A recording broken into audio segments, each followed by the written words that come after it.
من الشیطان الرجیم بسم اللہ الرحمن الرحیم یا داؤد انا جعلناک خلیفۃ فی الارض فاحکم بین الناس بالحق صدق اللہ العلی العظیم۔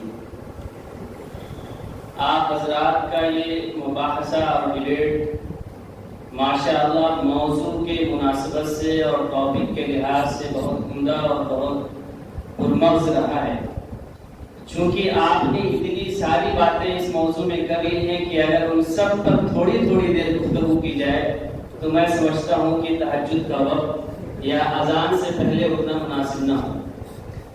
لیکن جتنی چیزیں آئی ہیں ان میں کچھ چیزیں ایسی ہیں جن پر ہمیں گفتگو کرنی چاہیے اور جس کا ہمارے لیے جاننا بھی ضروری ہے۔ اگر ہم ان چیزوں کو نہیں جانیں گے تو چونکہ ہمارا تعلق مذہب اسلام سے ہے اور ہمارا رہن سہن ایک ایسے ملک میں ہے جو جمہوری نظام کا، ڈیموکریسی کا علم بردار ہے، اس لیے ان دونوں نظام کو بھی سمجھنا ضروری ہے، اسلام کا نظریہ بھی سمجھنا ضروری ہے اور جس ملک میں آپ رہتے ہیں اس کا نظریہ بھی آپ کو جاننا ضروری ہے، تاکہ آپ ہر وقت اپنے مذہب پر بھی عمل کر سکیں اور جس نظام میں رہتے ہیں اس کے خط و خال کو بھی آپ صحیح سے سمجھ سکیں۔ ورنہ ہوگا کیا کہ اسلامی علم بردار تو آپ اپنے آپ کو مسلمان بھی کہیں گے اور اسلامی نظام کے قائل بھی کہیں گے اور دوسری طرف اپنے آپ کو جمہوری بھی کہیں گے اور سیکولرزم کا علم بردار بھی کہیں گے، جبکہ یہ دونوں نظام بالکل علیحدہ ہیں۔ اسلام کبھی تقاضا نہیں کرے گا کہ جمہوریت آئے اور جمہوریت کبھی تقاضا نہیں کرتی ہے کہ اسلام آئے، اور اگر یوں کہا جائے کہ اسلام کے خلاف جس نظام کو بڑے شد و مرد کے ساتھ اٹھایا گیا وہ نظام ہی جمہوری ہے، اسلام کے خلاف جس نظام کو حقیقت بتایا گیا، حق اور باطل کے درمیان امتیاز بتایا گیا، جس نظام کو سچا سچا بتایا گیا اس کو جمہوری نظام کہتے ہیں، جبکہ اسلام اس کے برخلاف بالکل علیحدہ حقیقت رکھتا ہے۔ اس لیے ان دونوں نظام کا جاننا آپ کے لیے بہت ضروری ہے۔ جہاں تک رہی بات تاریخ کی اور تاریخ کے حوالوں کی اور معاہدہ عمرانی کی، یہ ایک فطری چیز ہے۔ فطری چیز اس معنی کرے کہ جہاں چار لوگ رہیں گے وہاں کوئی نہ کوئی سسٹم ہونا ضروری ہے، کسی نہ کسی نظام کا ہونا ضروری ہے۔ اب وہ چار لوگ جو آپس میں معاہدہ کر لیں، اس کا جو نام دے دیں، جس بات پر اتفاق کر لیں، آپ اس کو جو چاہیں کہہ دیں۔ اگر ایک کمرے میں 6 بچے 8 بچے 12 بچے رہتے ہیں تو ان کے لیے ضروری ہے کہ یہ طے کریں کہ لائٹ کب بند ہوگی کب چالو ہوگی۔ ان کے لیے یہ ضروری ہے کہ اگر آپ موبائل چلائیں گے تو کب چلائیں گے اور موبائل نہیں چلائیں گے تو کب نہیں چلائیں گے۔ ان کے لیے یہ ضروری ہے کہ آپ ایئر فون لگا کے موبائل چلائیں گے یا نہیں چلائیں گے۔ یعنی جہاں بھی انسان بستے ہیں، جہاں انسان رہتے ہیں، اس انسانیت کا تقاضا یہ ہے کہ وہ کسی ایک نظام کو فالو اپ کرتے رہیں، اس نظام کی اتباع کریں۔ اگر کوئی نظام نہیں ہے تو آپس میں بیٹھ کے کوئی نظام بنائیں، یہ انسانیت کا تقاضا ہے، یہ فطری چیز ہے۔ اس کے لیے کسی کی طرف جانے کی ضرورت نہیں ہے، کسی کی بات سمجھنے اور سمجھانے کی ضرورت نہیں ہے۔ لیکن چونکہ تاریخ ایک حیثیت رکھتی ہے ہر چیز میں، اسی لیے یہ بھی جاننا ضروری ہے کہ اس نظام کو سب سے پہلے کس نے مرتب کیا، کیوں مرتب کیا، کب مرتب کیا۔ جہاں تک میں سمجھتا ہوں کہ اس نظام کا جمہوریت کا بانی جو ہے وہ سقراط ہے، جو افلاطون کا شاگرد ہے، اور اس نے اپنی کتاب بھی جمہوریت کے نام سے لکھی ہوئی ہے، اور افلاطون کی شاگردی میں رہتے ہوئے اس نے ہی معاہدہ عمرانی کا جو مطلق العنان تھا اس کے اوپر اس کا ایمان تھا۔ جب اس کو گرفتار کیا گیا اور اس سے یہ کہا گیا، اس کے لوگوں نے، اس کے چاہنے والوں نے سقراط سے کہا کہ تم بھاگ جاؤ، ہم تمہارے لیے انتظام کر دیں گے۔ اس زمانے میں ہوتا یہ تھا کہ شہر الگ الگ حکومت ہوا کرتی تھی، تو جس شہر میں وہ تھا اس شہر میں تو یہ تھا کہ اس کے اوپر قید و بندی کی سزائیں ہیں اور اس کو آخر میں موت کی سزا دی جائے گی۔ لیکن اس کے لوگوں نے کہا کہ ہم تمہارے لیے انتظام کر دیں گے، تم دوسرے شہر میں جا کے آرام سے زندگی کاٹ سکتے ہو۔ اس نے کہا کہ میں جس نظام پر ایمان رکھتا ہوں وہ مطلق العنان ہے، میں نے اپنے آپ کو پورے طور پر حکومت کے سپرد کر دیا ہے۔ اگر میں اس نظام سے بھاگا تو گویا کہ میں نے جس نظام پر ایمان رکھا ہے اس سے بھاگنا لازم آئے گا۔ اسی لیے اس نے اس زمانے میں پھانسی کی سزا یہ ہوا کرتی تھی کہ جس آدمی کو پھانسی کی سزا دی جائے اس کو زہر کا پیالہ پینا پڑتا تھا، اور اس نے علی الاعلان وہ پیالہ پیا اور اپنے آپ کو موت کے گھاٹ اتار دیا۔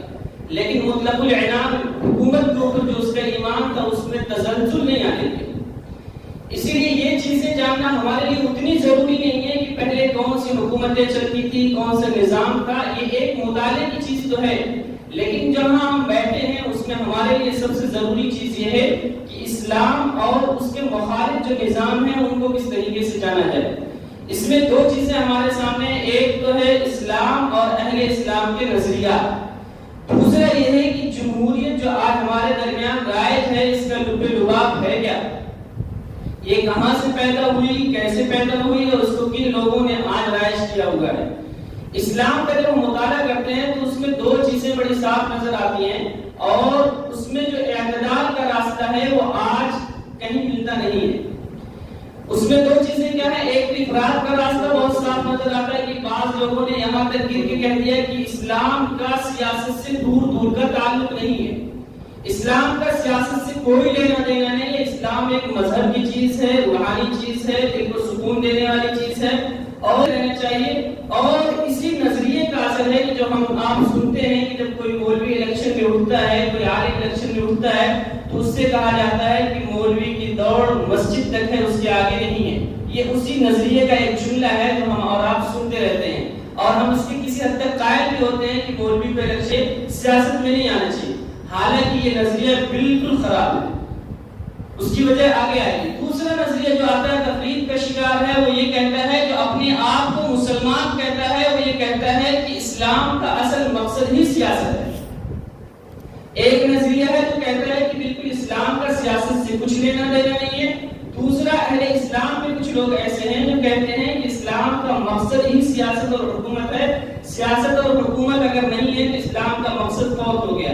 وہ ہے کہ ان کے یہاں کہنے کا مقصد یہ ہے کہ اسلام کے جتنے بھی اعمال آپ کرتے ہیں، چاہے روزہ ہو، نماز ہو، حج ہو، زکوٰۃ ہو، یہ ساری کی ساری چیزیں تمہیدات میں شامل ہیں، شرائط میں شامل ہیں اور واجبات میں شامل ہیں اسلامی حکومت کو قائم کرنے کے لیے۔ اگر آپ نماز پڑھتے ہیں تو گویا کہ آپ ورزش کر رہے ہیں، اگر آپ زکوٰۃ دیتے ہیں تو آپ مال کی قربانی دینے کی مشق کر رہے ہیں، اگر آپ حج کرنے جا رہے ہیں تو اپنے بدن کی مشق کر رہے ہیں۔ یعنی ان کے یہاں اصل روح جو عبادت کی ہے وہ نہیں ہے، وہ بلکہ صرف اور صرف یہ ہے کہ آپ اسلامی حکومت کو قائم کرنے کے لیے جس درجے قربانی دے سکتے ہیں آپ وہی قربانی دیتے رہیے۔ یہ وہ لوگ ہیں جو اپنے آپ کو مسلمان بھی کہتے ہیں اور کہتے ہیں کہ اسلامی حکومت ہر حال میں قائم ہونی چاہیے۔ اس کے درمیان اعتدال کا راستہ کیا ہے؟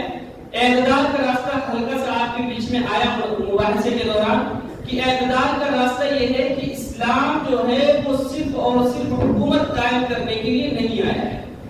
اسلام کا مقصد ہرگز یہ نہیں ہے کہ کسی بھی طریقے سے خون کر کے، کسی بھی طریقے سے خریدی کر کے آپ کچھ بھی کر کے اقتدار حاصل کریں، یہ نہیں ہے۔ بلکہ جب ہم قرآن میں اس چیز کو تلاش کرتے ہیں تو قرآن کہتا ہے وَمَا خَلَقْتُ الْجِنَّ وَالْإِنسَ إِلَّا لِيَعْبُدُونَ، کہ ہم نے انسان کو اور جنات کو اپنی عبادت کے لیے پیدا کیا ہے۔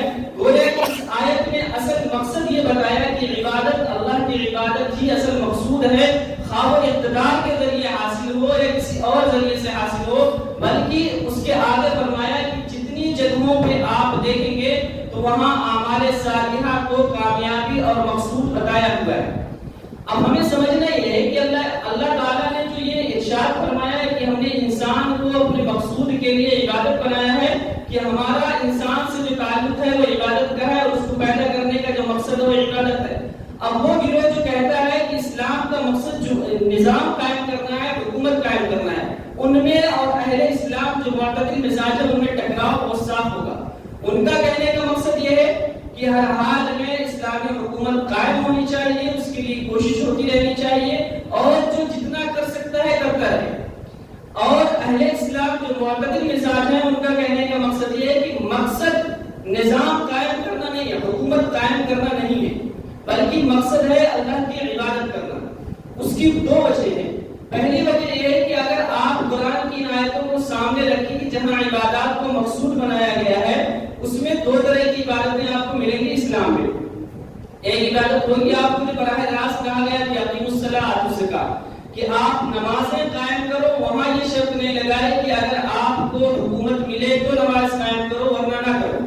آتوا الزکاۃ کا بھی یہاں کبھی قید نہیں لگائی قرآن کریم میں کہ جہاں زکوٰۃ دینے کا آپ کے پاس موقع ہو اور آپ اسلامی حکومت میں ہو تو زکوٰۃ دو، ایسا نہیں کہا، بلکہ یہ کہا کہ نماز قائم کرو اور زکات. تو اس کا مطلب یہ ہوا کہ آپ حکومت میں ہیں تب بھی نماز قائم کرنی ہے, حکومت میں نہیں ہے تب بھی نماز قائم کرنی ہے. اور دوسرے لوگ جو کہتے ہیں کہ یہ سارا کا سارا سسٹم اور جتنی عبادتیں ہیں یہ ساری کی ساری شرائط میں اور ضوابط میں ہیں, ان کا اصل مقصود نہیں ہے, اصل مقصود ہے نظام قائم کرنا. وہ قرآن کریم کی ان آیات سے دلیل پکڑتے ہیں جن آیات میں اللہ تعالی نے کہا نہیں الحکم الا للہ لا یستخلفنهم فی الارض, کہ اگر یہ لوگ جو نیک الذین آمنوا وعملوا الصالحات لا یستخلفنهم فی الارض, کہ وہ لوگ جو نیک اعمال کیے اور ایمان لائے, اگر ان کو ہم نے حکومت دی تو ہم ان کو انشاءاللہ حکومت کے ساتھ ساتھ وہ لوگ زمین پر امن و امان قائم کریں گے. آخری آیت کا جزیہ جو ہے یعبدون لا یشرکون باللہ شیئا, کہ وہ اللہ کے ساتھ کسی کو شریک نہیں کریں گے اور عبادت کرتے رہیں گے. یعنی مقصد یہ ہوگا کہ حکومت قائم ہوگی, اس کے بعد جا کے عبادتیں ہوں گی. لیکن آپ جب دوسری آیت اس میں دیکھیں گے تو قرآن کریم کی دوسری جگہوں میں الذین مکناہم فی الارض واقاموا الصلاۃ وآتوا الزکاۃ وامروا بالمعروف ونہوا عن المنکر, یہ جو آیت ہے یہ بتاتی ہے کہ جب ہم ان کو حکومت دیں گے تو وہ چار چیزیں کریں گے. کیا کریں گے؟ نمبر 1 اقاموا الصلاۃ, نمبر 2 زکات دیں گے, نمبر 3 امر بالمعروف اور نہی عن المنکر کریں گے. اس کا مطلب یہ ہوا کہ یہاں پہلی شرط لگائی ہے کہ اگر ہم ان کو حکومت دیں گے تو یہ کریں گے. یہ جو استدلال کرنے والے ہیں جن کا نظریہ ہے کہ حکومت پہلے ہونی چاہیے, لیکن آپ یہ دیکھیں کہ قرآن کریم کا جو یہ نظریہ ہے وہ یہ نہیں ہے کہ پہلے حکومت ہوگی تب عبادت ہوگی. اگر یہ نظریہ مان لیا جائے کہ عبادت موقوف ہے کس پر؟ حکومت پر, تو آپ کو بہت سارے وہ ایام نکالنے پڑیں گے کہ جب اللہ کے نبی صلی اللہ علیہ وسلم عبادت کیا کرتے تھے اور حکومت نہیں تھی. اس کے بعد آج کے زمانے میں آپ تمام مومنین کو اس میں سے نکال دیں گے کیونکہ ان کے پاس ابھی حکومت نہیں ہے تو ان کے اعمال ابھی موقوف ہوں گے. جب ان کو حکومت ملے گی تب ان کے اعمال کا دار و مدار سچی جگہ پہ قائم ہوگا. اب سمجھنے کی اس میں ایک چیز جو ہے کہ حضرت تھانوی رحمۃ اللہ علیہ نے اس سلسلے میں بہت باریک نقطہ لکھا ہے, اس کو تھوڑا سا آپ سمجھ لیں کہ جو یہ کہتے ہیں کہ حکومت قائم کرنے کے لیے تمام کے تمام اعمال تابع ہیں, اصل مقصد حکومت ہے. حضرت تھانوی رحمۃ اللہ علیہ کہتے ہیں کہ دیکھیں مسئلہ یہ ہے کہ ایک ہے شرط اور ایک ہے موعود. اگر شرط مان لیا جائے کہ اعمال سارے کے سارے یہ شرط ہیں حکومت قائم کرنے کے لیے, تب تو وہی بات ہوگی جو آپ کہہ رہے ہیں. لیکن اگر اس کو ہم موعود مان لیں کہ اگر حکومت ہوگی تب بھی ان سے وعدہ کیا ہے کہ ان کو امن دیا جائے گا, امن و امان دیا جائے گا, اور وہ نماز پڑھیں گے اور زکات دیں گے اور دیگر اعمال کرتے رہیں گے. اگر ہم اس کو موعود مان لیں, شرط نہ مانیں, تو پھر اس کا مطلب یہ ہوگا کہ اگر ان کو حکومت دی جائے گی تب یہ جو موعود ہے وہ اس کو کرتے رہیں گے. یعنی حکومت ملی تب بھی کیا کرتے رہیں گے؟ عبادات کرتے رہیں گے. اب اس کے ساتھ ایک آیت اور پڑھیے کہ وَلَوْ أَنَّهُمْ أَقَامُوا التَّوْرَاةَ وَالْإِنْجِيلَ وَمَا أُنزِلَ إِلَيْهِمْ مِنْ رَبِّهِمْ لَأَكَلُوا مِنْ فَوْقِهِمْ وَمِنْ تَحْتِهِمْ. وہاں کہا ہے کہ اگر ہم نے ان کو حکومت دے دی, اگر یہ قرآن پر عمل کرتے رہے, تورات پر عمل کرتے رہے, زبور پر عمل کرتے رہے, تو ہم ان کے لیے وعدہ جو کیا ہے, جو موعود ہے وہ یہ ہے کہ ان کو رزق کی فراوانی ہوتی رہے گی. اگر یہ چیزیں موعود کے درجے میں ہو جائیں کہ قرآن کریم کی آیات کے تناسب میں آپ موعود کی شکل میں رکھیں کہ اگر حکومت ہوگی تو موعود بہت ساری چیزیں آپ کو ہوں گی کہ آپ کو رزق بھی دیا جائے گا, آپ کو امن و امان بھی دیا جائے گا. لیکن آپ ایک چیز یاد رکھیں کہ شرط کا وجود ہمیشہ ضروری ہوتا ہے اور موعود کا ضروری نہیں ہوتا ہے. اب جو شرائط آپ نے بیان کر دی کہ نماز پڑھنا بھی ضروری ہے, احکامات پر عمل کرنا ضروری ہے تاکہ اقتدار میں آ جایا جائے, تو پھر شرائط کے لیے ہمیشہ آپ کو اس کے مشروط کا وجود لازم ماننا پڑے گا. اب جہاں جہاں آپ نماز پڑھ رہے ہیں, جہاں جہاں آپ زکات دے رہے ہیں, وہاں کیا حکومتیں قائم ہو گئی؟ نہیں ہوئی.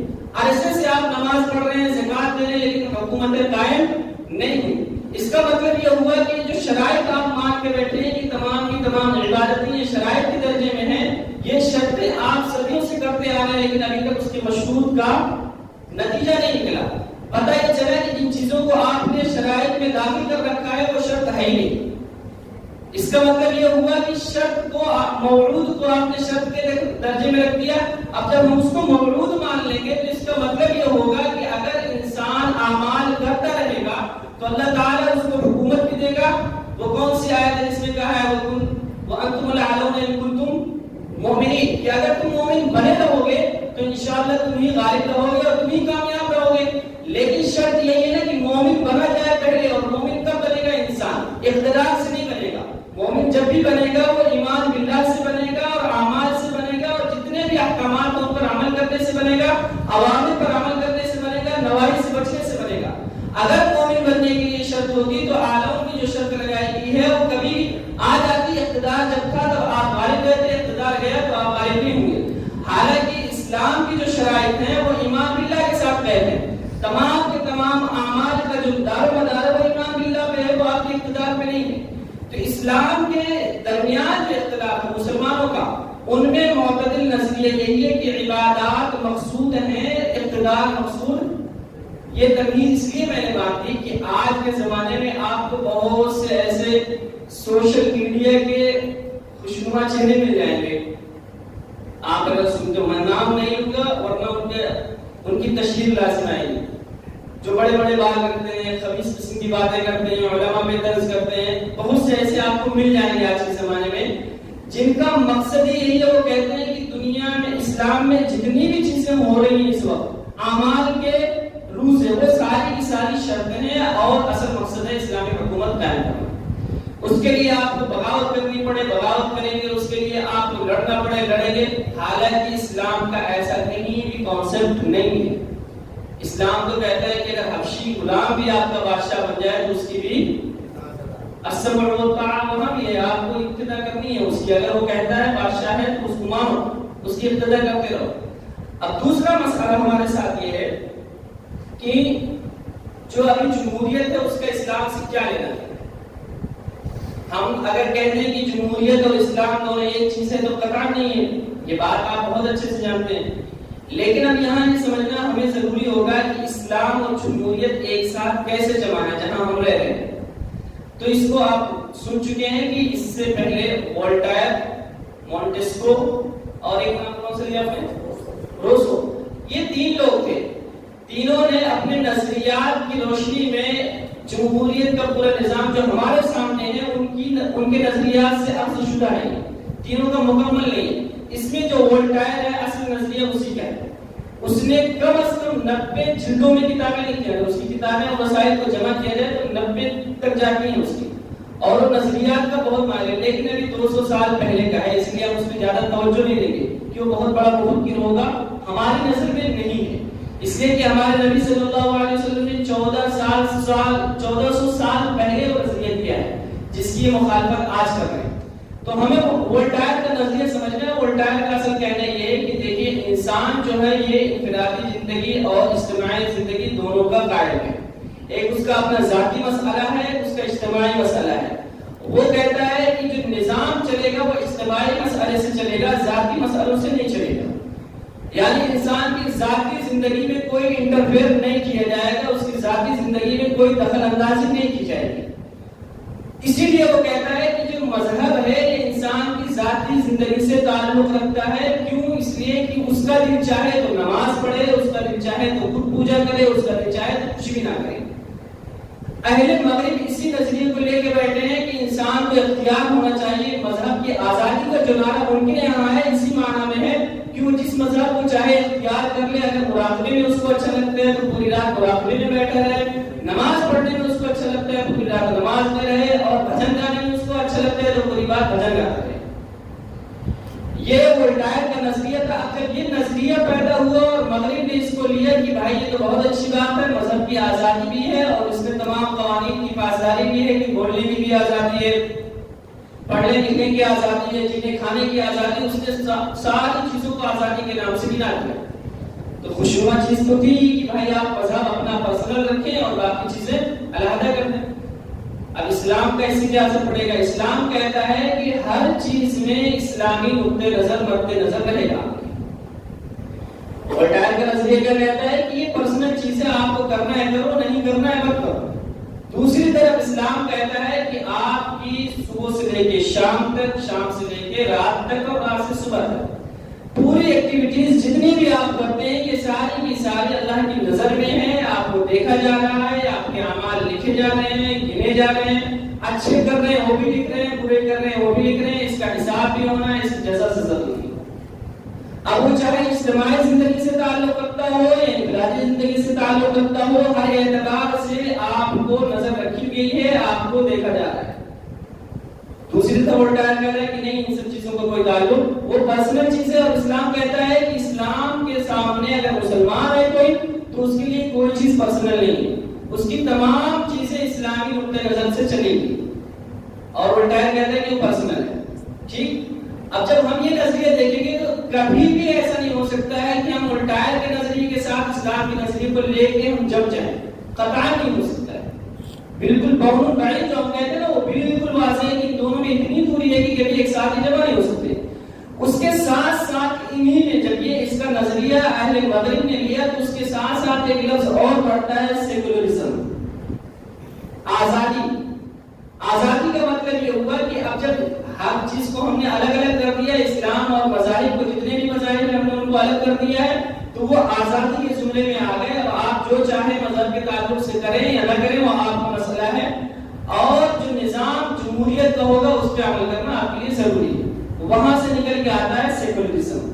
اب سیکولرزم کے جو دیوانے ہوتے ہیں وہ کہتے ہیں کہ ہر چیز کی اس کو آزادی ہے، وہ بولنے کی بھی آزادی کہتا ہے، لکھنے پڑھنے کی بھی آزادی کہتا ہے، اور اسی کا جو خطرناک پہلو آج ہمارے سامنے آتا ہے وہ آتا ہے کہ آپ کسی بھی چیز پر کھل کر بول سکتے ہیں، کسی پر آپ تنقید اور کرٹیسزم کر سکتے ہیں، کسی کے بارے میں برا بھلا کہہ سکتے ہیں، اور اسی کا جو سب سے خطرناک آج ہمارے سامنے نتیجہ آ رہا ہے کہ ہر مذہب کی برگزیدہ شخصیات کو بلا چوچرا تنقید کا نشانہ بنا دیا جاتا ہے۔ نام دیا جاتا ہے آزادی، فریڈم آف اسپیچ، کہ ہم کسی کے سامنے، فریڈم آف ایکسپریشن، ہم کسی کے سامنے کسی کے بارے میں کچھ بھی بول سکتے ہیں۔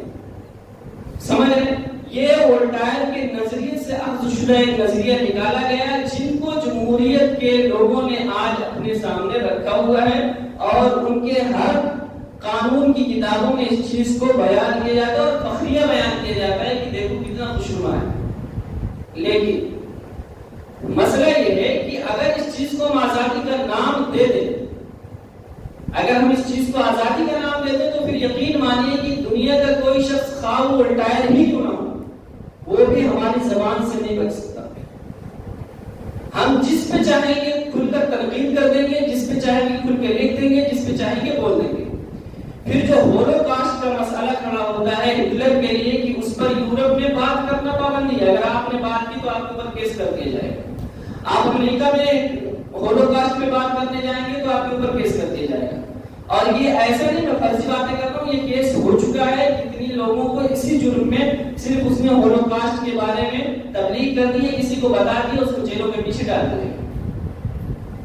تو پھر ایک طرف تو آپ کہتے ہیں کہ بولنے کی آزادی ہے، اور ایک طرف کہتے ہیں کہ اگر کسی نے کسی مدعے پہ بولا تو یہ جو نظریہ ان کا آپس کا ہے، سیکولرزم اور ڈیموکریسی، یہ صرف اور صرف خوشنما نعرے اس معنی کر ہے کہ کہنے کو تو بہت اچھے ہیں، لیکن انہوں نے ہمارا جو اپنا مذہبی نظریہ اور ہمارا اپنا ہی نہیں، چاہے وہ ہندوازم ہو، چاہے عیسائیت ہو، چاہے دوسرے مذاہب ہو، ان سب پہ انہوں نے قدر لگائی اس معنی کو لے کے۔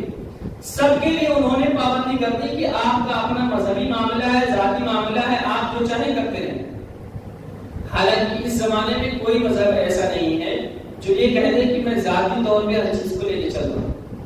تقریباً تمام مذاہب کسی نہ کسی درجے میں اجتماعیت کی دعوت دیتے ہیں، اجتماعیت کو فروغ دیتے ہیں، اور اس لیے آپ دیکھیں کہ عیسائیت کے یہاں بھی اجتماعیت کے میلے ہوتے ہیں، اسلام کے یہاں بھی اجتماعیت کے میلے ہوتے ہیں، اور ہندوازم میں بھی ہر دوسرے تیسرے مہینے میں کوئی نہ کوئی بڑا اجتماع ہوتے رہتا ہے، میلے کے نام پہ، تہوار کے نام پہ، جشن کے نام پہ، کسی نہ کسی نام پہ ہوتا ہے۔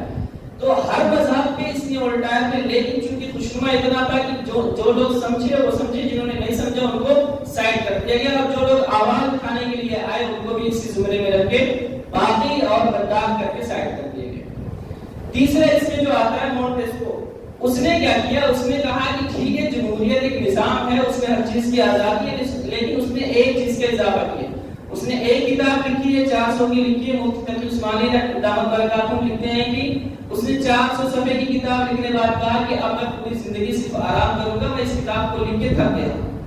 حالانکہ ہمارے یہاں کا بچہ ایک مہینے میں 400 کا مقالہ لکھ کے بھیج دیتا ہے. خیر اس نے کیا کیا, اس نے کہا کہ سپریشن آف اسٹیٹ, کہ یہ جو نظام ہے کسی ایک کے ہاتھ میں نہیں جانا چاہیے. جیسے کہ آپ کے پہلے اشرافیہ کا ذکر آیا, بادشاہت کا ذکر آیا, یہ کسی ایک آدمی کے ہاتھ میں نہیں ہونا چاہیے, بلکہ اسٹیٹ الگ الگ ہوں, ان کے پاس آزادی ہو قانون بنانے کی, ان کے پاس آزادی ہو قانون پر عمل کرنے کی, ان کے پاس آزادی ہو کسی کی گرفتاری کی یا کسی قانون میں ترمیم کرنے کی. ہر اسٹیٹ کے پاس اس نے یہ اختیار دے دیے. تیسرا جو آتا ہے روسو, اس نے کیا کیا, ڈیوائزن آف پاور کر دیا کہ ہر ایک کو الگ الگ اختیارات بھی دے دیے جائیں. ان سب کو ملا کے یہ 3-4 لوگوں کے نظریات کو ملا کے جمہوریت بنی. کیا بنی؟ اب وہ ہر جگہ کے اعتبار سے جمہوریت کے الگ الگ ہیں. ایسا نہیں ہے کہ جو ہمارے یہاں کی آئینی جمہوریت ہے وہ امریکہ میں بھی ہو, ایسا نہیں ہے. ورنہ اگر ایسا ہوتی تو ہمارے یہاں کا انتخابی معیار دوسرا ہے اور امریکہ کا دوسرا ہے, چین کا دوسرا ہے, روس کا دوسرا ہے. اگر آپ ایک ہی طرح سے مانتے تو ایسا ہوتا ہے کہ یہاں کسی طرح حملہ ہوتا ہے تو فوراً رد عمل اس کا ظاہر ہوتا ہے, امریکہ میں ہوتا ہے تو اس کا دوسرے وقت میں ہوتا ہے, اور کسی اور جگہ پہ ہوتا ہے تو کسی اور جگہ سے ہوتا ہے. ہر جگہ کے قوانین, ہمارے یہاں ہولوکاسٹ پہ بات کرنی ہے آپ بات کر سکتے ہیں, امریکہ میں بات کرنی ہے آپ بات نہیں کر سکتے. تو جمہوریت چونکہ ایک خوشنما نعرہ تھا, وقتی طور پہ چونکہ جنگ عظیم ثانی جب ہوئی ہے تو پورے مطلب دنیا کے اکثر ممالک اس سے متاثر تھے. انہوں نے اس نعرے کو لے کے چونکہ دیکھا کہ صاف ستھرا سا لگ رہا ہے اور ان کا اپنا نظام چونکہ پہلے سے خطرے میں پڑا ہوا تھا, اس لیے انہوں نے اس کو اختیار کرنا شروع کر دیا. اگر میں یہ اسپیچ میں کہہ دوں کہ بادشاہت سے لمبا نظام, بادشاہت سے زیادہ چلنے والا نظام اس دنیا میں آج تک آیا ہی نہیں. سب سے لمبا نظام جو دنیا میں چلا ہے وہ بادشاہت کا چلا ہے. اس سے لمبا نظام کوئی نہیں چلا ہے, چاہے کوئی بھی نظام چلا ہی نہیں ہے. اگر چلایا گیا ہے تو بادشاہت کا نظام سب سے لمبا چلا ہے. شروع سے لے کے مطلق الاعلان حکومت جو آپ کی ذکر میں آ رہی ہے بار بار, وہ بادشاہت کی قسم تھی. اس کے بعد سے آج تک بادشاہت کہیں نہ کہیں قائم ہے. دوسری چیز ہمارے سامنے آتی ہے, دو لوگ بہت مشہور ہیں, ان کو آپ کو سمجھنا بہت ضروری ہے. ایک لفظ آپ چونکہ آپ لوگ ڈیبیٹ والے ہیں سنتے ہوں گے, فاشزم بہت استعمال ہوتا ہے. جب بھی آپ کسی بھی نظریاتی ڈیبیٹ سنیں گے کسی کی بھی, تو اس میں ایک فاشسٹ آتا ہے یا کسی کے اوپر کبھی حملہ ہوتا ہے تو اس میں یہ کہا جاتا ہے کہ اس کے پیچھے فاشسٹ طاقتوں کا ہاتھ ہے. یہ اصل اس کا بانی ہے مسولینی ہے, اٹلی کا رہنے والا ڈکٹیٹر ہے, جسے آپ بادشاہ بھی کہہ سکتے ہیں لیکن ہے یہ ڈکٹیٹر. اس نے کیا کیا کہ جب اٹلی جنگ عظیم اول جب ہوئی, اس کے بعد اٹلی کے لوگوں کو فتح ملی اور اس کے جو حامیین تھے اور جو اس کے گروپ کے لوگ تھے ان کو جب فتح ملی تو اٹلی کی حالت بہت بری ہو گئی تھی. یہ سمجھ لیجیے کہ جنگ عظیم جتنی ہوئی ہے, چاہے پہلی ہو یا دوسری, جس کو فتح ہو یا جس کو شکست ہوئی ہو, سب کی حالت خراب ہو گئی تھی. اتنے لوگوں کا قتل عام ہوا ہے کہ اندازہ صحیح سے ابھی تک لگایا نہیں جا سکتا. وہ الگ چیز سے کتابوں میں ذکر کر دیا, لیکن بہت لمبی جنگیں ہوئی ہیں اور بہت زیادہ خون اس میں گرے ہیں. اب اٹلی کی حالت اتنی خراب تھی کہ لوگ پریشان تھے. جنگ جیتنے کے بعد بھی, جیتے ہوئے فریق ہونے کے بعد, ان کے حریف ہونے کے بعد بھی, معاون ہونے کے بعد بھی ان کے پاس گزارا کرنے کے لیے چیزیں نہیں تھی. نظام چلانے کے لیے بھی ان کے پاس کوئی نظام نہیں تھا اور مالیات پورا ان کا خالی پڑا تھا. لوگ بھوک اور بیگاری کے عالم میں جا رہے تھے. مسولینی اٹھتا ہے اور اس نے نعرہ دیا کہ صرف اور صرف حکومت کرنے کے لیے اجتماعی مفاد کو مد نظر رکھا جائے گا, انفرادی مفاد کو مد نظر نہیں رکھا جائے گا. اس نے اسی نعرے کو لے کے یہ اس حد تک جبرانہ اور تشددانہ رویہ اختیار کیا کہ آج یہ جو دارالحکومت ان کا تھا اس کے سامنے اپنے لوگوں کو لے کے کھڑا ہو گیا کہ استعفیٰ دو اور مجھے حکومت میں بٹھاؤ ورنہ بغاوت ہو جائے گی. اور وقت کا جو ان کا حکمراں تھا اس نے سرنڈر کر دیا کہ بھائی آپ یہ حکومت کرو. ہوا کیا, مسولینی نے جو نظریہ لیا وہ یہ تھا کہ انسان کی اپنی ذاتی حیثیت کچھ بھی نہیں ہے, انسان اپنے آپ میں کچھ بھی نہیں ہے. جو کچھ ہے اس کی اجتماعیت ہے. اگر آسان لفظوں میں کہیں کہ جو کچھ ہے اس کی قومیت ہے, وہی اس کی شناخت ہے, وہی اس کی اصل ہے. اس کو اگر جینا ہے تو قومیت کے لیے جینا ہے, مرنا ہے تو قومیت کے لیے مرنا ہے. اور اس نظریے کو اتنا اس نے بڑھاوا دیا، اتنا بڑھاوا دیا کہ اس کے اپنے لوگ کسی حد تک اس نظریے سے متاثر ہونے کے بعد اٹلی کسی طریقے سے، چونکہ اب ان کو کاروبار بھی کرنا ہے تو اپنے لوگوں سے کرنا ہے، پڑھائی لکھائی بھی کرنی ہے تو اپنے لوگوں کے لیے کرنی ہے، نوکری اور پیشہ اختیار کرنا ہے تو اپنے لوگوں کو نوکریاں دینی ہے تو اپنے لوگوں کو، یہ ساری کی ساری جو نظریاتی چیزیں تھیں، ہر چیز میں اپنا، جسے ہم کہتے ہیں آج کے زمانے میں تعصب، وہ ساری کی ساری چیزیں اس نے ہر ایک کے دماغ میں اپنا ڈال کے یہ کر لیا کہ ہر کوئی یہی نعرہ لگاتا تھا کہ ہم پہلے، ہر چیز میں جو اٹلی کا رہنے والا تھا وہ یہی دیکھتا تھا کہ پہلے ہمارا ہونا چاہیے۔ اس کا نقصان کیا ہوا ان کو کہ دوسرے جو لوگ تھے ان پر انہوں نے تشدد شروع کر دیا، اور اسی نظریے سے ملتا جلتا اسی کے بغل میں جرمنی ہے، جرمنی کا جو اس وقت کا ڈکٹیٹر تھا وہ تھا ہٹلر، اسی نظریے کو، مسولینی کے نظریے کو اس نے بھی پورے طور پہ اپنایا، اپنانے کے ساتھ ساتھ اس نے یہ ایک اور چیز بڑھائی کہ جتنے لوگ ہیں جو آپ اشرافیہ کا ذکر کر رہے ہیں کہ اشرافیہ کا مطلب کہ کچھ خاص لوگوں کے ساتھ حکومت رہتی ہے، اس کے علاوہ کو نہیں ملتی، جیسے ہندوستان میں بہت سارے لوگوں کا نظریہ یہ ہے کہ برہمن ہی حکومت کرنے کے لیے پیدا ہوا ہے، باقی لوگ نہیں پیدا ہوئے، پروہت کی حکومت کرے گا اس کے لیے اور اس کے علاوہ کوئی نہیں کرے گا۔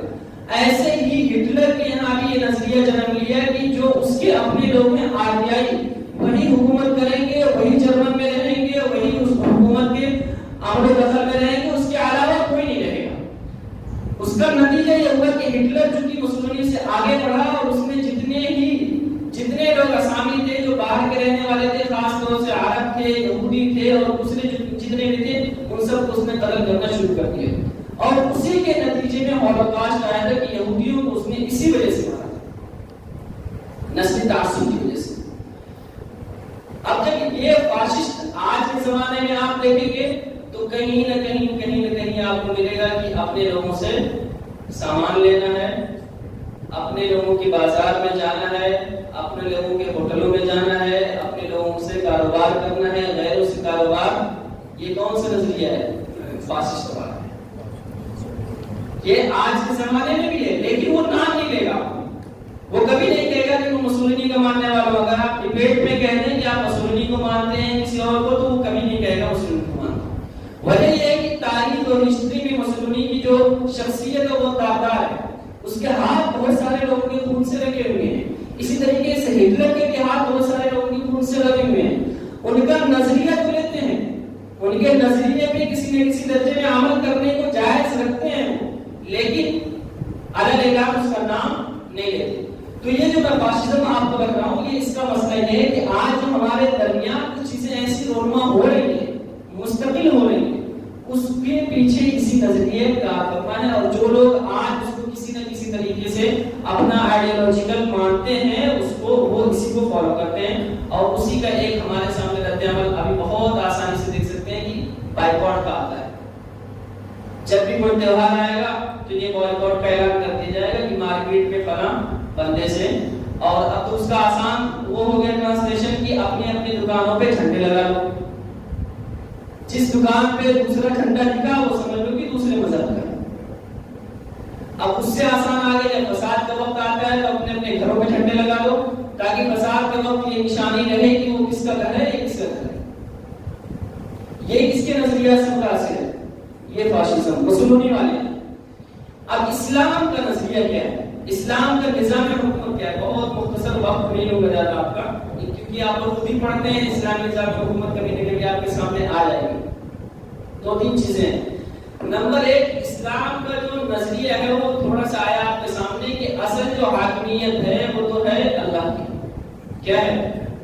اصل حاکمیت جو ہے وہ صرف اور صرف اللہ کی ہے۔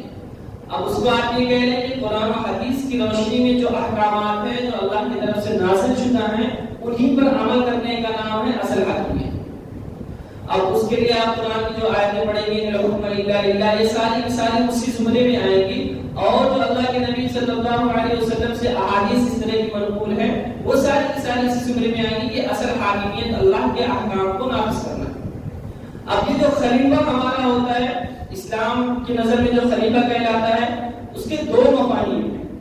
ایک مفہوم تو وہ ہے جو ہم سمجھتے ہیں، جیسے خلافت چل رہی ہے تو اس زمانے میں ہم کہیں گے کہ وہ خلیفہ ہے جو اللہ کے احکام کو اقتداری طور پہ نافذ کرے، اچھائی اور برائی کو لوگوں کے درمیان نافذ کرے، اور جو غلط عمل اچھا کرے اس کی واہواہی کرے. لیکن ایک اور خلیفہ کا مفہوم ہے جس نے قرآن میں کئی جگہوں پہ استعمال کیا ہے کہ خلیفہ کا مفہوم یہ ہے کہ اللہ کے احکام پر عمل کرنے والا ہر بندہ خلیفہ اللہ کا ہے، اس کا اقتدار سے کچھ لینا دینا نہیں. وہ مفہوم جو قرآن کریم کی آیت میں کہا گیا کہ انسان کو ہم نے اپنا خلیفہ بنایا ہے، اس کا مفہوم یہ ہے کہ انسان کا ہر فرد اسلامی تعلیم پر اگر عمل کرتا ہے تو اللہ کا خلیفہ ہے، صرف نظر اس کی کہ وہ اللہ کے احکامات کو نافذ کر رہا ہے. نفاذ الگ ہے اور عمل الگ ہے.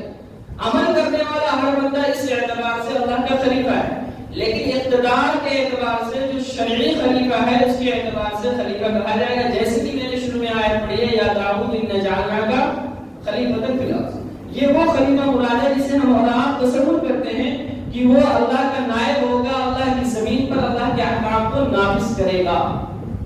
ٹھیک ہے. دوسری چیز اس میں آتی ہے کہ اسلامی نظام خلافت کی دوسری جو بنیادی چیز ہے کہ اقامت دین. اقامت دین کا مطلب کہ اگر نماز قائم کرنے کے احکام ہے تو خلیفہ اس کو جبرن قائم کروائے گا. اس سے روگردانی کرنے والے کو، اس کی مخالفت کرنے والے کو، اس سے عداوت اور بغض رکھنے والے کے اوپر وہ کارروائی کرے گا. اسی طریقے سے زکوٰۃ وغیرہ کے مسائل ہیں.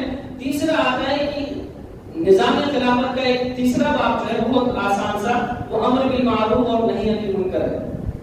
یہ نظام آپ کو کہیں اور نہیں ملے گا. آپ جمہوریت میں چلے جائیے تو انسان کے انفرادی چیزوں سے کوئی بحث نہیں کی گئی ہے، انسان کے سکون کے لیے کوئی بحث نہیں کی گئی. بس یہ کہا گیا کہ امن ہونا چاہیے، تشدد نہیں ہونا چاہیے، لڑائی نہیں ہونی چاہیے.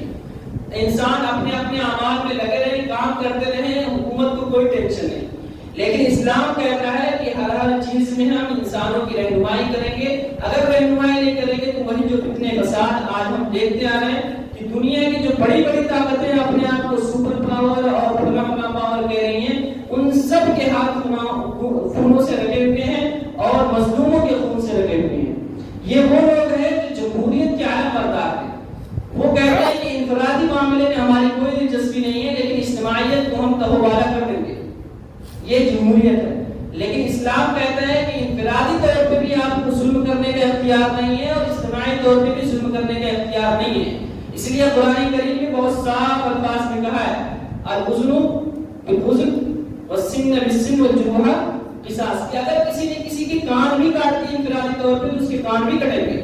اگر کسی نے کسی کی زبان کاٹ دی، کسی کو مارا، کسی کو قتل کر دیا انفرادی طور پہ تو اس کے اوپر بھی احکام جاری ہوں گے. سمجھ میں آ رہی بات؟ ٹائم بہت ہو رہا ہے، تمہارے چہرے کچھ اور بتا رہے ہیں، اس لیے بہت لمبی نہیں. ایک چیز جو آپ کے سامنے آئی عدل اور انصاف. دیکھیں جمہوریت بھی اس کا دعویٰ کرتی ہے کہ ہم عدل اور انصاف قائم کرتے ہیں، دعویٰ ہوتا ہے. لیکن آپ اپنی دل پہ ہاتھ رکھ کے سوچو کہ جتنے بھی آج جمہوریت کے علم بدار ہیں ہر ملک میں جہاں بھی جمہوریت نافذ ہے، کوئی ایسا ایک لیڈر بتاؤ جس کے اوپر داغ نہ لگے ہوں مارنے کے، کاٹنے کے، ظلم کرنے کے، خون کرنے کے، اور اس کے آگے آپ پہلے دھوکہ دھڑی کے، لوٹ مار کے، کس کے اوپر کیس نہیں چل رہے. دنیا کے تمام جتنے بھی لیڈران ہیں اس کو، چاہے اچھے چاہے برے، جمہوریت میں ہر کسی پہ کیس چل رہا ہے. یہ الگ بات ہے کہ آپ پاور میں ہیں تو اپنے اوپر سے کیس الگ کرا لیں، معاف کرا لیں اور جج سے فیصلے کرا لیں اپنے حق میں، لیکن کیس چل رہا ہے. اسلامی نظام حکومت میں آپ عدل و انصاف کی بات کریں گے تو حضرت عمر رضی اللہ عنہ جیسے آدمی کو بھی عام آدمی کھڑا ہو کر پوچھ لیتا ہے کہ اے عمر بتا تیرے اوپر یہ چادر دوسری کہاں سے آ گئی؟ ہم بھی اسی کے شریک تھے، ہمارے اوپر تو ایک ہی چادر ہے جو کرتا بنانے کے قابل نہیں تھی، تجھے دوسری چادر کہاں سے ملی جو تو کرتا بنا کے ہوگا؟ اس پر حضرت عمر رضی اللہ عنہ نے باقاعدہ اپنے بیٹے کو شہادت کے طور پہ لا کے کھڑا کیا کہ اس نے اپنی چادر مجھے دی ہے، اس وجہ سے میں کرتے بنا کے گھوم رہا ہوں. آج بتائیے ایسا کوئی جمہوریت کا کوئی بھی لیڈر ایسا ہے جو اتنی شفافیت کے ساتھ بتا دے کہ ہاں یہ ہے نظام؟ تو نظام عدل جمہوریت میں آپ سوچ سکتے ہیں، وہ کتابوں میں لکھا ہوا ہے، ان کے رجسٹر میں لکھا ہوا ہے، لیکن دیکھیے ایک کیس کسی عورت کے ساتھ غلط ہوا ہو، کسی غریب کے ساتھ غلط ہوا ہو یا کسی کمپنی کے ساتھ غلط ہوا ہو، ایک کیس کو سلجھانے کے لیے صدیاں لگ جاتی ہیں. اگر وہ غریب ہے تو انسان پک پکانے سے برباد ہو جاتا ہے، فیصلے نہیں ہوتے، پینڈنگ میں پڑے رہتے ہیں سارے کیس. آپ نکالنے جائیں گے تو ہندوستان کی عدالتوں کا حال یہ کہ کئی لاکھ کیسز پینڈنگ میں پڑے ہوئے ہیں. یہ انصاف ہے. یعنی آپ کے اوپر ظلم ہوا ہے تب بھی آپ انتظار کریے. حالانکہ ظلم کی ایک کیٹیگری یہ بھی ہے کہ تاخیر سے کسی کو انصاف دیا جائے. ظلم کی ایک کیٹیگری یہ بھی آتی ہے کہ کسی کو تاخیر سے انصاف دیا جائے. مثال کے طور پہ آج میں نے آپ کو ایک ہاتھ مار دیا, آپ کے پاس ابھی طاقت ہے, آپ بدلہ لے سکتے تھے, لیکن آپ چلیں گے عدالت میں. اب آپ کو عدالت گھمائے گی, چکر لگائے گی, اور جب فیصلہ ہوگا, جب میں ہار جاؤں گا, جب آپ یہ ثابت کر دیں گے کہ ہاں آپ کو مارا گیا ہے, فورنسک لیب میں جانے کے بعد آپ کی گالوں کی, آپ کے بدن کی پوری سرجری کر لی جائے گی, تب بتائے گا کہ ہاں اس کو تھپڑ لگا تھا. یہی تو ہے. اور وہ کیس جا کے 20 سال بعد فائنل ہوگا, جب میں بوڑھا ہو چکا, بچا ہوں نہیں بچا ہوں, وہ ایک الگ مسئلہ ہے. انصاف تو نہیں ہوگا. انصاف ہوگا اگر وہ جملہ جو کہا جاتا ہے نا کہ ظلم میں تاخیر بھی ظلم کہلاتی ہے, تو پھر بتائیے کہ آج ظلم کہاں اپنا انصاف لے کے گھوم رہا ہے. ہر کہیں جہاں کیس پینڈنگ ہے وہ سارا ظلم ہی ہو رہا ہے. کتنے ایسے بے گناہ آپ کو مل جائیں گے جو جیلوں میں قید, ان کے اوپر کیس ہی نہیں ہے. یہ انصاف کا تقاضا نہیں ہے. حضرت علی رضی اللہ عنہ اپنے وقت کے خلیفہ ہیں, ان کے اوپر کیس ہوتا ہے, ان کو عدالت میں جانا پڑتا ہے, اور قاضی کہتا ہے کہ اگر کہو تو میں آ جاؤں. حضرت علی رضی اللہ عنہ کہتے ہیں کہ نہیں, اسلامی نظام یہی ہے کہ جس کے اوپر کیس ہو وہ فریق بنے اور ان کے خلاف فیصلہ آتا ہے. اس نظام میں اور اسلامی نظام میں زمین آسمان کا فرق ہے. کہتے ہیں چھ نسبت خالقہ و عالم پاک, یہ بعینی, اور یہ کہنے کو تو بہت خوشنما آ رہا ہے, جمہوریت ہے, ہر چیز کی آزادی ہے, لیکن آپ اسلامی نظام حکومت کو جب غور سے پڑھیں گے تو وہاں آپ کو پتہ چلے گا کہ جو انصاف کا نظام اسلام نے قائم کیا ہے اس کے علاوہ کہیں بھی نہیں. لیکن افسوس یہ ہے, حضرت الاستاد مولانا ڈاکٹر محمد شکیب صاحب قاسمی دامت برکاتہ العالیہ ایک واقعہ انہوں نے ذکر کیا, میں سوچتا ہوں وہ ذکر کر کے آپ کو ختم کروں.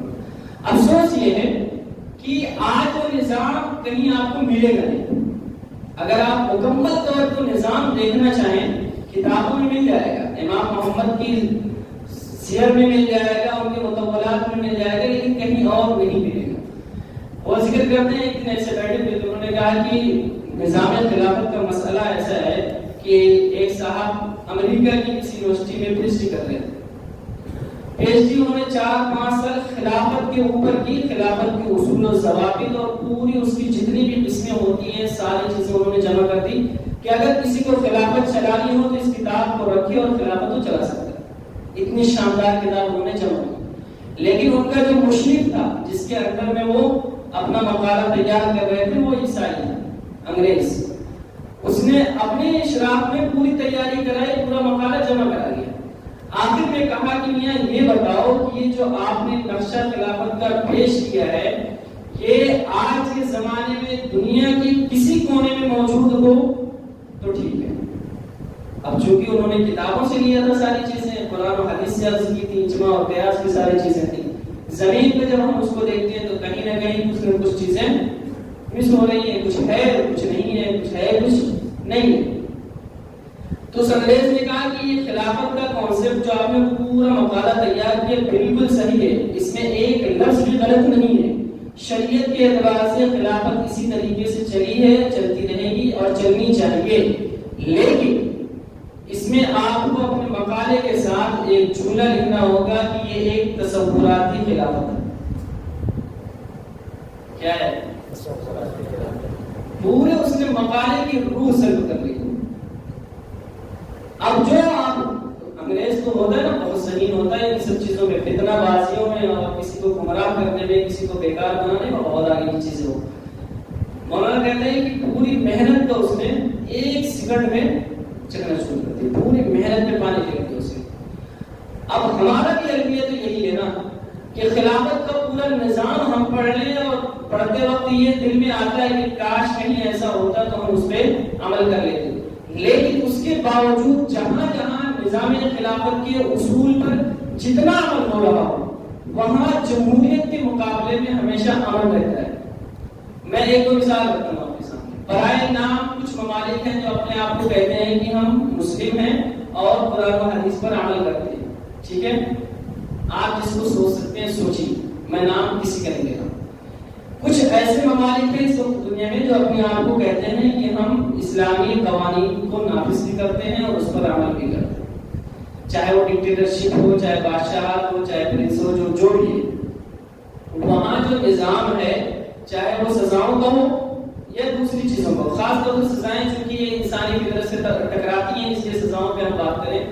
جہاں زنا پہ سزا ہے، جہاں لوٹ کھسوٹ پہ سزا ہے، قتل و غارت گیری پہ سزا ہے، وہاں کا ریشیو آپ دیکھیے، اور جن جگہوں میں جمہوریت چل رہی ہے وہاں کا ریشیو دیکھیے، کرمنلزم میں سب سے آگے جمہوریت ہے۔ سب سے زیادہ آپ کو لوٹ کھسوٹ وہاں ملے گی جہاں جمہوریت چل رہی ہے، اور جہاں برائے نام بھی اسلام اگر چل رہا ہے وہاں آپ کو ملے گا کہ زنا کا سب سے کم ریشیو ملے گا۔ زنا بھی جب تو آپ وہاں سوچ بھی نہیں سکتے ہیں۔ قتل و غارت گیری بھی آپ کو برائے نام ملے گی، کسی نے کسی کو قتل کر دیا، اگر آپ ڈاٹا نکالیں تو سال میں 1 تو کبھی آتا ہے، اور یہاں اگر ڈاٹا نکالیں تو ہفتے میں 1-2 ہزار آتا ہے۔ جمہوریت کی میں بات کر رہا ہوں، تو نظام اگر دیکھیں گے جہاں برائے نام بھی ہے وہاں ایک بار اگر کسی نے غلطی سے زنا کا مرتکب ہو گیا ایک آدمی، اس کو ایسی سزا دی جاتی ہے، روڈ پہ کھڑا کر کے پتھر مار دیتے ہیں، گولی مار دیتے ہیں۔ ایک آدمی سزا دیکھنے کے بعد اگر وہ 12 سال 14 سال 20 سال 25 سال 50 سال کا بھی ہے تو غلطی سے اس کے دماغ میں وہ کام کرنے کی حرکت کبھی بھی آئے گی نہیں۔ لیکن یہاں دیکھیے جمہوریت کے نظاموں میں کیا ہے، ایک آدمی علی اعلان روڈ پہ کھڑے ہو کے ویڈیو بنا کر زنا کرتا ہے اور پولیس اس کو گرفتار کرتی ہے، اور 2 سے 4 دنوں کے بعد جب اسے پتہ چلتا ہے کہ یہ فلاں فلاں کا بندہ ہے، اس کی کانٹیکٹ بہت اچھے ہیں، فلاں پارٹی سے اس کا تعلق ہے، تو اس کو 4 دن کے بعد اس کو چھوڑ دیا جاتا ہے۔ اس کے بعد جیسے وہ چھوڑتا ہے تو ایسا لگتا ہے اس نے کتنے نیک کام کیے تھے، اور وہ گولڈ میڈلسٹ ہے، اس کو ہار اور پھولوں سے اس کا استقبال کیا جاتا ہے۔ یہ کون سا نظام ہے؟ برائے نام۔ یہ بھی پوری، حالانکہ آپ کتابوں میں اگر ان کی دیکھیں گے، جمہوریت کی جو کتابیں ہیں قانون کی، اس میں ایسا نہیں ہے کہ بھائی جو لیٹ کرے اس کو آگے اس کا استقبال کرو، اس کا ویلکم کرو، ایسا نہیں ہے۔ لیکن وہ فاشزم کی جو سوچ میں بتا رہا ہوں ان میں کہیں نہ کہیں اترتی جا رہی ہے، اس لیے یہ واقعات یا حالات رونما ہو رہے ہیں۔ تو اسلامی نظام میں ایک چیز جو آئی بیچ میں نا، وہ تھوڑا سا شورائیت۔ اسلامی نظام میں شورائیت کا عمل دخل رہا ہے، ایسا نہیں ہے کہ مطلق العنان اسلامی حکومت ہو، ایسا نہیں ہے، لیکن وہ شورائیت بھی وہ امر و شورا بینہم کے تحت ہے کہ اگر وہ شورا یہ طے کرتے کہ اسلام میں جو قرآن اور حدیث کا مقام ہے اس میں وہ چیز نہیں پائی جا رہی، جس مسئلے پہ شورا بیٹھی ہوئی ہے، تب تو شورا کو اختیار ہے کہ اس پر کوئی فیصلہ صادر کرے، جیسے کہ مصحف عثمانی وغیرہ کے واقعات ہیں۔ اور اگر قرآن و حدیث میں کوئی چیز صراحتاً یا کنایتاً ملتی ہے تو پھر شورا کا وہاں کوئی کام نہیں، شورا بیٹھانے کی ضرورت یا قاضی کو کسی اور سے پوچھنے یا بتانے کی ضرورت نہیں ہے، قاضی فیصلے قرآن و حدیث کی روشنی میں وہ فیصلہ کر سکتا ہے۔ ٹھیک ہے، میرے حساب سے کافی اتنا آپ حضرات ہضم کر لیں تو